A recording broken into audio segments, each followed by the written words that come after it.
సోలని శాశ్వత నిర్మాణం శ్రీనాథుని పద్య భాండాగారాన్ని అందులో మొదటి ఒకటి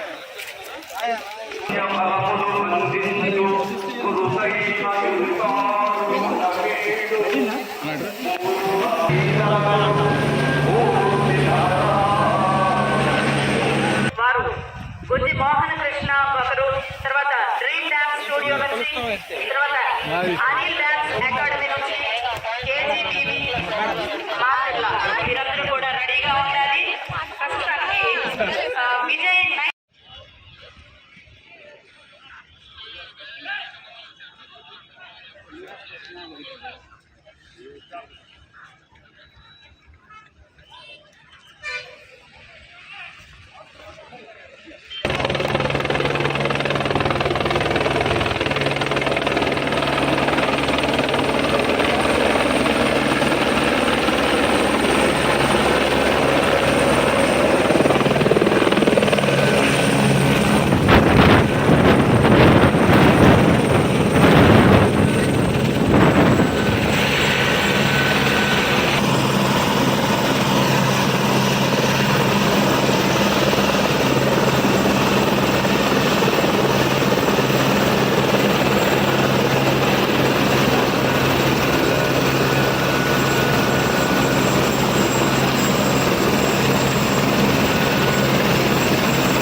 సరేనా? ఓకే, అందరికీ నమస్కారం. పల్నాడు జిల్లాలో చిలకలూరిపేట నియోజకవర్గం ఎడ్లపాడు మండలంలో మీకు అందరికీ తెలుసు కొండవీడు కోట ఉంది. ఇది 13-14 శతాబ్దాల్లో రెడ్డి రాజులకు సంబంధించిన కోట. ఈ కోట రిజర్వ్ ఫారెస్ట్ పరిధిలోకి వస్తుంది.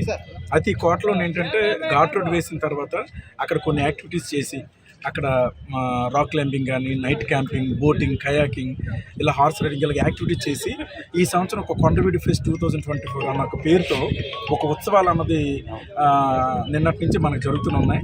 సో నిన్న కొన్ని వేల మంది వీక్షించారు, ఈరోజు అయితే లక్షల్లో ఉన్నారు. సో ఈ కొండవీడు ఉత్సవాన్ని ఇంత సక్సెస్ చేసినందుకు ముందుగా ప్రజలందరికీ కొన్ని ధన్యవాదాలు తెలుపుతున్నాను. సో ఈ ఉత్సవాలకి అదనపు ఆకర్షణ ఏంటంటే హెలీ రైడ్. ఇది కొంచెం ఖర్చుతో కూడుకున్న పనైనా బట్ చూడటానికి కూడా చాలా ఆనందంగా నయనానందకరంగా ఉంటుందన్న ఉద్దేశంతో హెలికాప్టర్ అన్నది ఇక్కడ తెప్పించి అందరికీ కూడా సామాన్యులకు కూడా అందుబాటు అయ్యే ధరలో పెట్టడం, అది వీక్షించే విధంగా చేయటం అన్నది ఈ రోజున ఈ ఉత్సవాల్లోనూ ఒక అదనపు ఆకర్షణ.